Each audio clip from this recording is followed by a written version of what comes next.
it's with CAS, the Court of Arbitration for Sport in Lausanne. Manchester City's 2-year ban and 30 million euro fine have been overturned by the Court of Arbitration for Sport. Instead, Manchester City are getting a 10 million euro fine for not cooperating with the investigators. Jules, you have the perfect voice to be some Euro villain. I'll try my best. Give the reasons why. Give the reason that they did that. The reasons, explanation. As they explained, they emphasized that most of the alleged breaches reported by FFP, let's put it out because it's less complicated, were either not established or time-barred. That's what the CAS have judged. So they had 3 days with witnesses and expert and legal representatives of Manchester City and of financial fair play, or the body that represent financial fair play at UEFA, and they decided that that the facts were not established or time barred. Now, barred. For those who don't get it, there is a 5-year limit on what cases can be on when cases can be reopened. This is one of the central things. And what we don't know so far, we'll get Mark Ogden on in a second to help us out with this. What we don't know is the written reasons. Now, it says in there as well that they're going to divulge the full written award, right? Yeah.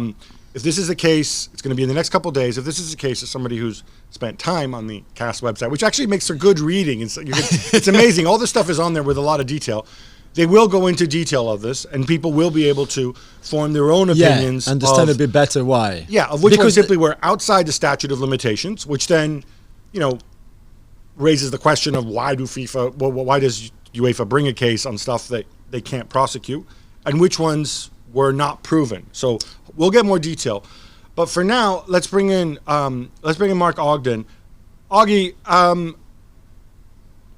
the first instinct is on the football side. Obviously, this is a huge win for Manchester City. Pep Guardiola contract expires in 2021. He may choose to extend. Kevin De Bruyne had talked about possibly leaving.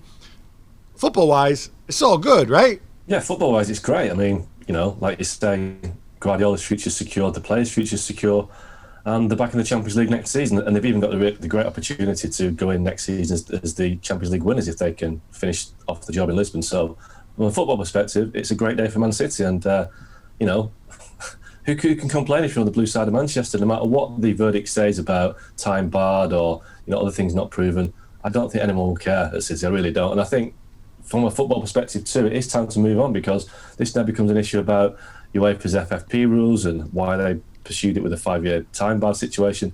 Football-wise, City have won, move on. Now, I'm not a lawyer here, but there are some situations, and again, this will emerge in the written reasons, where just simply because something is outside of the statute of limitations, if new evidence is introduced, it can still be reopened. Now, obviously, in this case, the Court of Arbitration for Sport thought that this didn't apply here.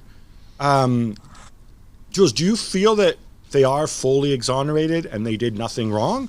Or do you feel like, this is a technicality that is getting them off? I think it's a technicality. It's like if you go to court, but your lawyer find some loophole somewhere or something that gone wrong in the investigation or in the files or whatever, and you get away with it. I feel it's like this. I think it makes an absolute joke of FFP.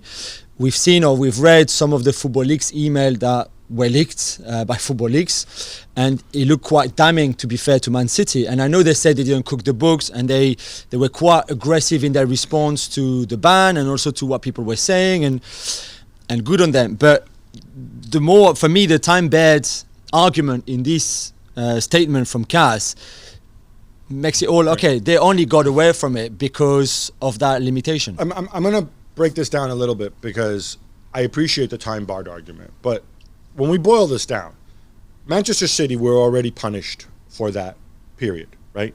Manchester City breached financial fair play. They broke financial fair play rules, as did Paris Saint-Germain. Yeah. And in 2014, they reached a settlement agreement, which is essentially a plea bargain, just for younger listeners, saying, okay, this happened, we will accept this punishment, and we will move on, okay?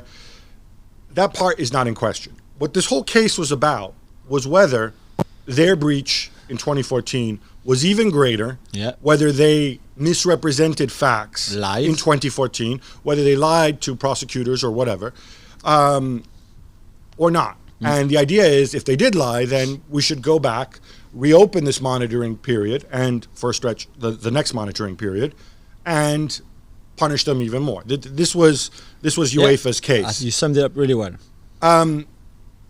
That part of it doesn't go away, but as Augie said, there's a point at which you need to move on. I know, but if you lied and cheated 5 years ago, you still benefit from it now. Do you see what I mean? Yeah, and but you guys, haven't really been punished for it.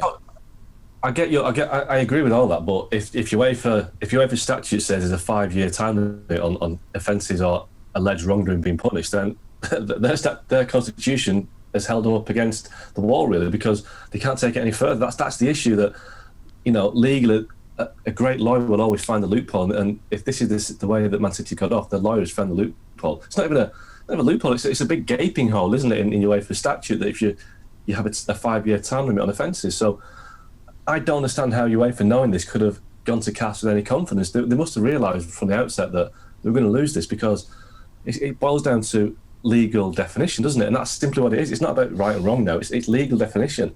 If your legal statute says 5-year time limit, and this was dealt with in 2014, then Man City have every right to say, well, you know, too late, sorry. And if they've done wrong, they've done wrong. But still, this has been resolved now by CAS, and we have to move on. Well, thank you very much for watching ESPN on YouTube. For more sports highlights and analysis, be sure to download the ESPN app. And for live streaming, premium content, and let's not forget as well, ESPN FC 7 days a week. Subscribe to ESPN Plus.